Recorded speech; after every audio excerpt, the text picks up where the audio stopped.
2024, 2025, 2026. Les dates défilent et le compteur des exécutions en Iran explose. Pourquoi? Parce que plus la guerre menace à l'extérieur, plus le régime serre la vis à l'intérieur. On entend souvent dire que les Iraniens attendent les Américains comme des libérateurs, mais c'est beaucoup plus complexe que ça. Pendant que le monde entier a les yeux rivés sur les missiles, les cartes militaires et les déclarations de Trump, le peuple iranien, lui, est pris dans un étau mortel. D'un côté, une guerre qui leur tombe littéralement dessus avec les frappes américaines et israéliennes. De l'autre, un régime qui les utilise littéralement comme bouclier humain et qui répond à la moindre contestation par une pendaison. À la télévision d'État iranienne, on nous montre des foules qui brûlent des drapeaux et réclament la guerre. Mais si vous coupez le son et que vous descendez dans les rues de Téhéran, l'ambiance est radicalement différente. Là-bas, les jeunes ne scrutent pas le ciel pour voir les missiles arriver. Ils surveillent leur propre carrefour pour éviter les grues de pendaison. Aujourd'hui, on brise le silence sur ce que les Iraniens pensent vraiment de cette guerre. Pour comprendre l'Iran d'aujourd'hui, il faut oublier nos clichés. Le peuple iranien n'est pas le régime. Ce n'est pas un pays de fanatiques. C'est un pays sous la botte de fanatiques. L'Iran compte 95 millions d'habitants. Une civilisation de plus de 3000 ans. Des gens éduqués, connectés, qui font du sport, qui écoutent de la pop occidentale en cachette, qui font la fête derrière des portes fermées. La République islamique existe depuis 1979, presque 50 ans. Et pourtant, les Iraniens n'ont jamais accepté ce régime en silence. En 2009, des millions d'Iraniens défilent dans les rues lors du mouvement vert. Cela faisait suite à l'annonce des résultats de l'élection présidentielle iranienne de 2009.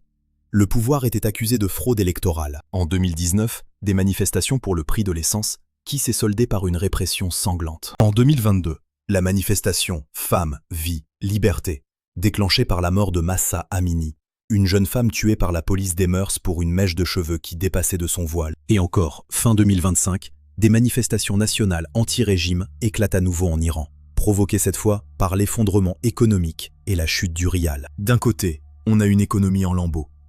Avec l'escalade de 2025 et les frappes de début 2026, l'inflation a explosé. Les gens ne se demandent plus s'il y aura une guerre, mais s'ils pourront manger demain.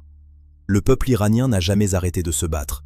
Il paie juste le prix fort à chaque fois. Et là, c'est le moment où ça devient sombre. Le gouvernement a été accusé de placer des installations militaires ou des centres de commandement au cœur même des zones civiles. Pourquoi? Pour forcer l'adversaire à l'hésitation, ou pour transformer chaque mort civile en outil de propagande. C'est ça, la stratégie du bouclier humain. Les sites militaires, les dépôts d'armes, les centres de commandement, tout ça installé en plein cœur des villes, près des hôpitaux, près des quartiers résidentiels. Pas par hasard, par calcul froid et cynique. Parce que si les bombes tombent sur ces cibles, elles tuent aussi des civils. Et ça crée des images. Et ces images retournent l'opinion mondiale. Et le régime peut crier au martyr. On va être direct. Une immense majorité de la jeunesse iranienne ne supporte plus ce régime. On ne parle pas d'une petite opposition, on parle d'une rupture totale. Mais attention aux raccourcis. Détester le régime ne veut pas dire aimer les bombes américaines. C'est là toute la complexité. Pour beaucoup de jeunes, les États-Unis représentent une liberté fantasmée. Vous verrez souvent des vidéos de manifestants qui refusent de marcher sur les drapeaux américains ou israéliens peints au sol par le gouvernement. Mais quand les missiles tombent sur des infrastructures civiles, l'unité nationale peut revenir par instinct de survie. Personne n'aime voir son pays détruit, même par ceux qu'on appelle des libérateurs. Maintenant parlons des chiffres. Parce que ce que je vais vous dire là, c'est hallucinant. Pendant que l'armée se bat, la police de la pensée, elle, ne chôme pas.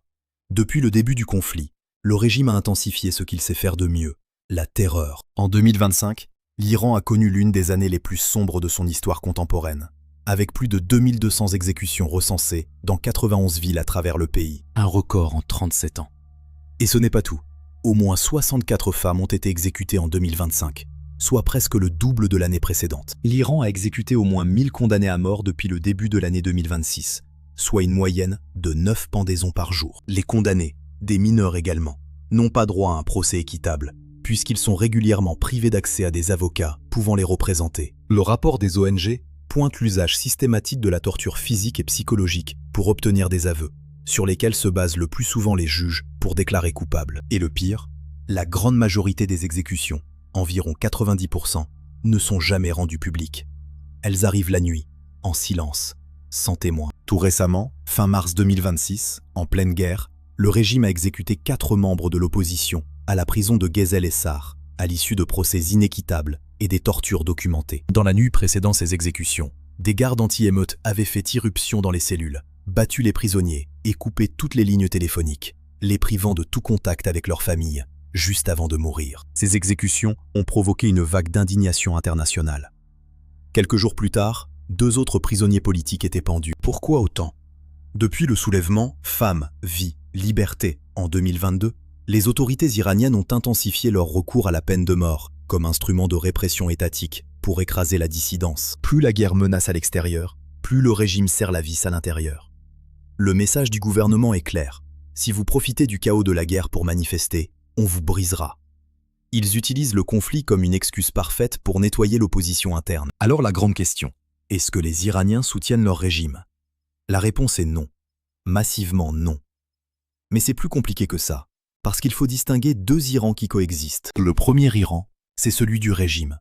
Les gardiens de la révolution, la milice Basij, les apparatchiks du clergé. Une minorité organisée, armée, qui tient le pays par la force et la peur. Le deuxième Iran, c'est la rue.